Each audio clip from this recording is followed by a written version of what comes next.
Assalamualaikum warahmatullahi wabarakatuh.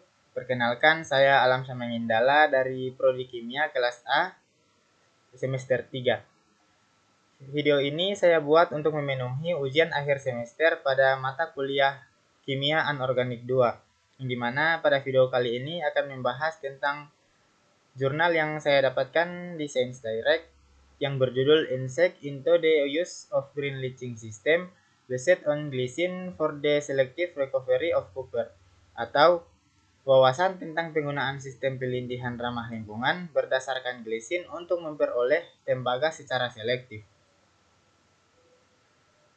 Pada kali ini saya akan membahas tentang pendahuluan, tahap preparasi, metode ekstraksi, hasil, dan kemudian kesimpulan. Jurnal ini membahas penggunaan cairan ionik IL untuk melarutkan tembaga dari limbah papan sirkuit cetak atau WPCB. WPCB ini menjadi fokus penelitian karena sulitnya pemulihan logam berharga seperti tembaga yang terhambat oleh keberadaan zat berbahaya di dalamnya. Jurnal ini membandingkan beberapa jenis IL seperti pada senyawa berikut untuk melarutkan tembaga dari WPCB. Faktor-faktor yang mempengaruhi laju pelarutan tembaga diselidiki secara rinci dan kinetika pelarutannya juga akan diperiksa.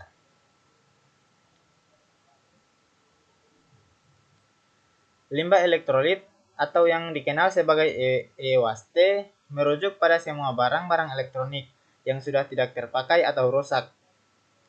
Ini termasuk perangkat seperti komputer, telepon seluler, televisi, peralatan dapur elektronik, perangkat keras jaringan, peralatan medis elektronik, dan masih banyak lagi.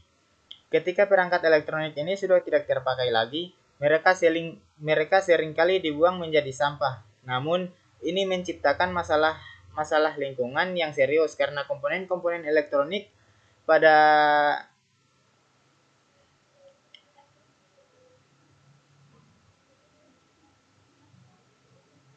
komponen-komponen elektronik ini mengandung berbagai zat beracun seperti timbal, merkuri, kadmium, dan bahan kimia berbahaya lainnya.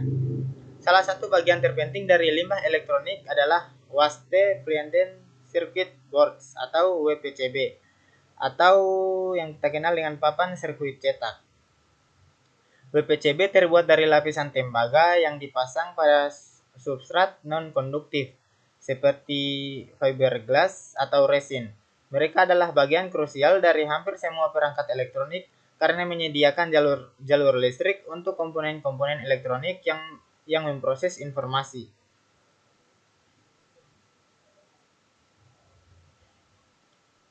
Pentingnya pemulihan logam dari limbah papan sirkuit cetak atau WPCB adalah karena kandungan logam berharga yang ada di dalamnya, seperti emas, perak, tembaga, dan logam langka lainnya. Meskipun jumlahnya relatif kecil per papan sirkuit, nilai logam-logam ini cukup tinggi. Melakukan pemulihan dan daur ulang logam dari WPCB memiliki beberapa manfaat, di antaranya yang pertama, konversi sumber daya alam. Memulihkan logam dari WPCB membantu mengurangi ketergantungan pada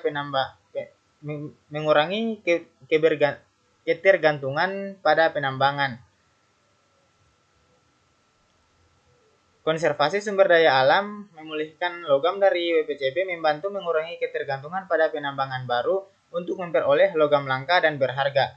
Ini mengurangi tekanan pada lingkungan dan konservasi sumber daya alam. Yang kedua, pengurangan limbah elektronik. Dengan mendaur ulang logam dari WPCB, kita dapat mengurangi jumlah limbah elektronik yang berakhir di tempat pembuangan akhir atau TPA, atau dibuang secara tidak terkendali yang dapat mencegah pencemaran lingkungan.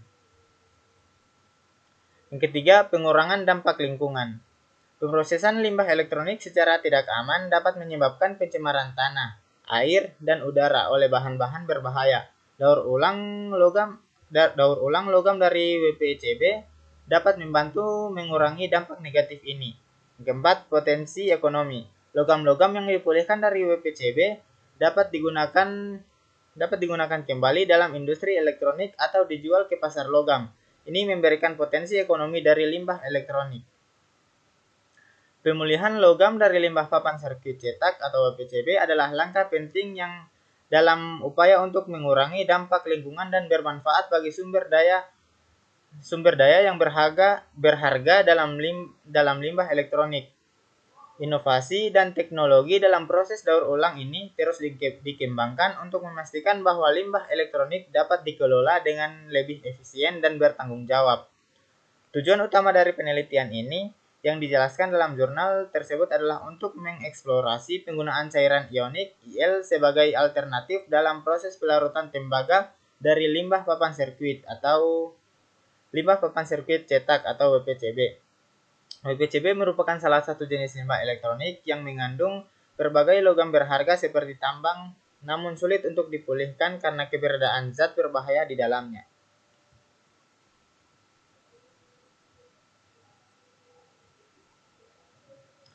Kemudian lanjut pada tahap preparasi. Pada tahap preparasi, limbah papan sirkuit cetak dipersiapkan dengan memotongnya menjadi potongan-potongan kecil dan menghancurkannya menjadi fraksi-fraksi berbeda.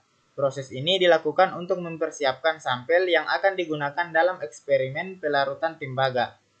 Selain itu, sampel diolah menggunakan sistem kimia tertentu untuk menganalisis kandungan tembaga dalam larutan. Penggunaan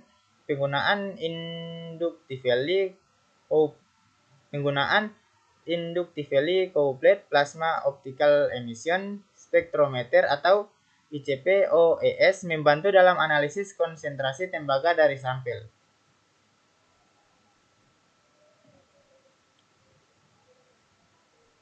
Kemudian metode ekstraksi. Eksperimen pelarutan dilakukan dalam labu konikal kaca pada suhu dan frekuensi osilasi tertentu. Setelah eksperimen, larutan disaring dan diawetkan sebelum dianalisis dengan ICP-OES. 5 jenis cairan ionik IL digunakan dalam eksperimen ini, bersama dengan hidrogen peroksida H2O2 sebagai oksidator. Faktor-faktor yang mempengaruhi efisiensi pelarutan seperti ukuran partikel WPCB, konsentrasi asam IL, suhu, dan waktu diteliti secara rinci dalam eksperimen ini. Eksperimen pelarutan dilakukan dalam labu konikal kaca yang ditempatkan dalam bak air dengan suhu yang diatur secara konstan. Dalam eksperimen ini digunakan cairan ionik sebagai pelarut untuk melarutkan tembaga dari limbah papan sirkuit cetak atau WPCB. Beberapa faktor yang menjadi pertimbangan dalam penelitian ini termasuk suhu, waktu konsentrasi asam, dan parameter lainnya yang berhubungan dengan efisiensi pelarutan logam tembaga. Berikut saya akan jelaskan penjelasan terperinci tentang eksperimen pelarutan dan faktor-faktor yang dipertimbangkan. Yang pertama, labu konikal kaca. Eksperimen ini dilakukan dalam labu konikal kaca berukuran 250 ml yang ditempatkan dalam bak air dengan suhu yang dijaga konstan. Penjagaan suhu ini penting untuk menjaga kondisi eksperimental tetap stabil dan untuk mengamati bagaimana suhu memengaruhi laju pelarutan. Yang kedua, penggunaan cairan ionik. Cairan ionik dapat dipilih seperti BSO4-HPY, HSO4. Penggunaan cairan ionik yang dipilih seperti larutan-larutan sebagai berikut.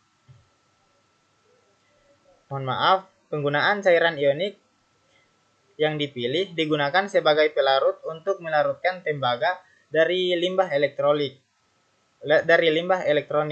Faktor ini penting karena jenis dan sifat cairan ionik akan berpengaruh langsung pada efisien pelarutan. Yang ketiga, pertimbangan suhu. Rentang suhu dari 40 derajat Celcius hingga 70 derajat Celcius dipilih sebagai variabel dalam eksperimen. Suhu merupakan faktor penting karena mempengaruhi laju reaksi pelarutan. Data diambil pada suhu yang berbeda untuk mengevaluasi bagaimana suhu mempengaruhi efisiensi pelarutan tembaga dari WPCB. Yang keempat, waktu pelarutan.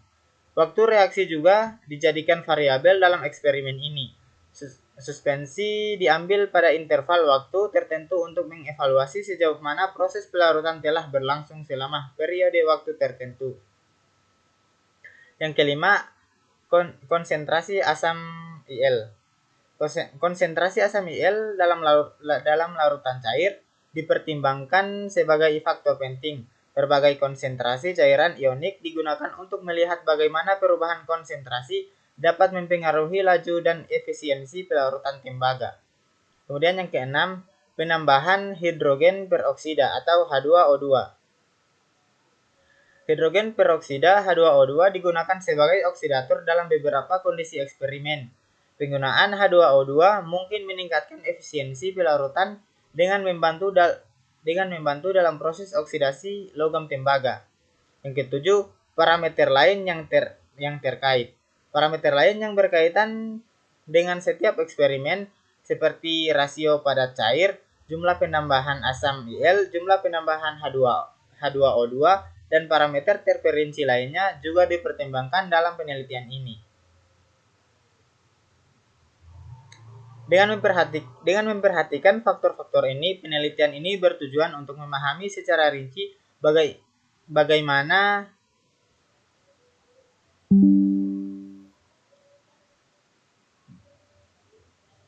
bagaimana berbagai kondisi eksperimental dan variabel mempengaruhi efisiensi pelarutan tembaga dari limbah elektronik menggunakan cairan ionik.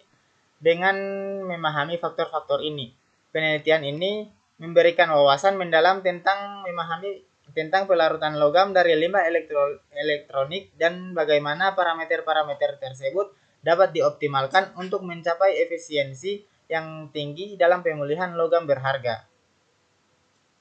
Dalam penelitian yang disebutkan dalam jurnal, digunakan beberapa jenis cairan ionik bersama dengan hidrogen peroksida H2O2 sebagai oksidator dalam proses pelarutan tembaga.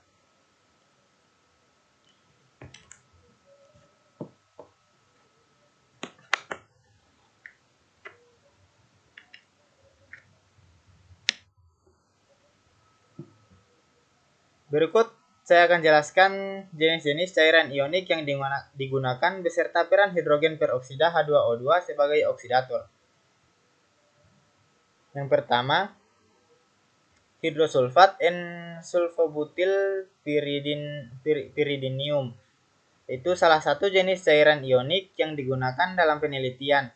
Peran H2O2 di sini mungkin sebagai zat oksidator untuk membantu dalam proses pelarutan tembaga dari WPCB.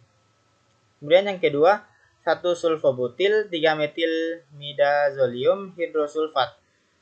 Cairan ini cairan ionik lainnya yang digunakan dalam eksperimen ini.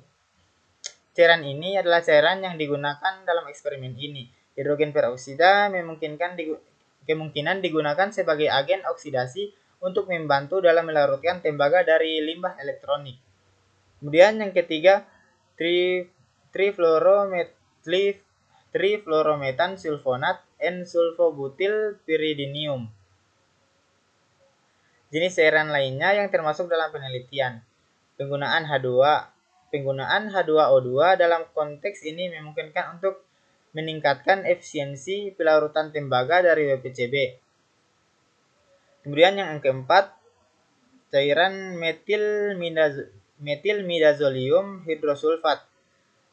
Hidrogen peroksida bisa berperan sebagai oksidator untuk membantu dalam proses pelarutan logam tembaga dari limbah elektronik. Kemudian yang terakhir, trifluorometan 1-sulfobutyl 3-metil-midazolium. Ini adalah salah satu jenis cairan ionik yang mungkin membutuhkan hidrogen peroksida sebagai agen oksidasi untuk membantu dalam melarutkan tembaga WPCB.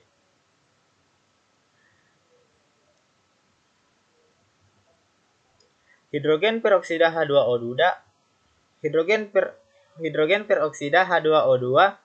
dalam konteks ini adalah agen oksidator yang memungkinkan digunakan untuk membantu dalam proses pelarutan tembaga dari limbah papan sirkuit cetak. Penggunaannya dapat meningkatkan efisiensi reaksi melarutkan tembaga dari WPCB ketika digunakan bersamaan dengan cairan ionik yang dipilih. Kemudian hasil dari jurnal ini. Studi ini menunjukkan bahwa kandungan tembaga bervariasi seiring dengan ukuran partikel WPCB dan ukuran partikel memenuhi laju pelarutan tembaga. Secara umum, laju pelarutan tembaga meningkat dengan penurunan ukuran partikel karena luas permukaan per unit meningkat. Namun, penurunan ukuran partikel di bawah tingkat kritis dapat menghambat penetrasi cairan pelarut dan mengurangi laju pelarutan.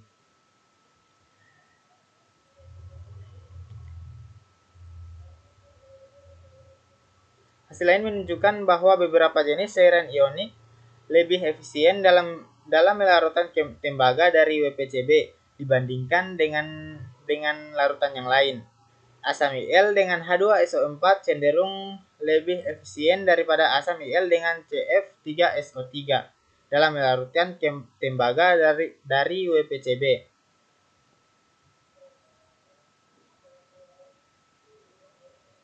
Lanjut pada kesimpulan, penelitian ini menunjukkan bahwa cairan ionik memiliki potensi sebagai alternatif dalam melarutkan tembaga dari limbah papan sirkuit cetak. Keenam jenis asam Il yang diteliti dapat berhasil melarutkan tembaga dengan efisiensi pemulihan hampir mencapai 100%. Ukuran partikel WPCB, konsentrasi asam Il, penambahan hidrogen peroksida, rasio pada cair, suhu semuanya memengaruhi kinerja pelarutan tembaga. Selain itu,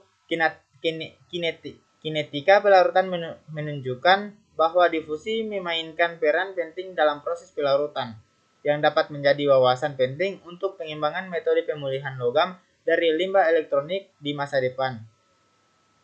Hal ini menawarkan solusi baru untuk mendaur ulang bahan berharga seperti tembaga dari limbah papan sirkuit cetak yang selama ini menjadi tantangan dalam pengolahan limbah elektronik. Penelitian ini memiliki sejumlah implikasi penting dalam pemulihan logam berharga, khususnya tembaga dari limbah elektronik. Penelitian ini memiliki sejumlah implikasi penting dalam pemulihan logam berharga, khususnya tembaga dari limbah elektronik. Berikut ini saya akan jelaskan sedikit tentang implikasi penting dari penelitian ini. Yang pertama, alternatif ramah lingkungan. Penggunaan cairan ionik sebagai agen pelarut menawarkan alternatif yang lebih ramah lingkungan dalam pemulihan logam berharga dari limbah elektronik. Metode ini memiliki potensi untuk mengurangi penggunaan bahan kimia yang berbahaya atau merusak lingkungan dibandingkan dengan metode tradisional. Yang kedua, efisiensi pemulihan yang tinggi. Studi ini menunjukkan bahwa cairan ionik dapat memiliki efisiensi yang tinggi dalam melarutkan tembaga dari limbah papan sirkuit cetak atau WPCB dengan pemulihan tembaga yang hampir mencapai 100%. Hal ini menandakan potensi besar dalam memperoleh logam berharga dengan tingkat pemulihan yang tinggi dan dari limbah elektronik.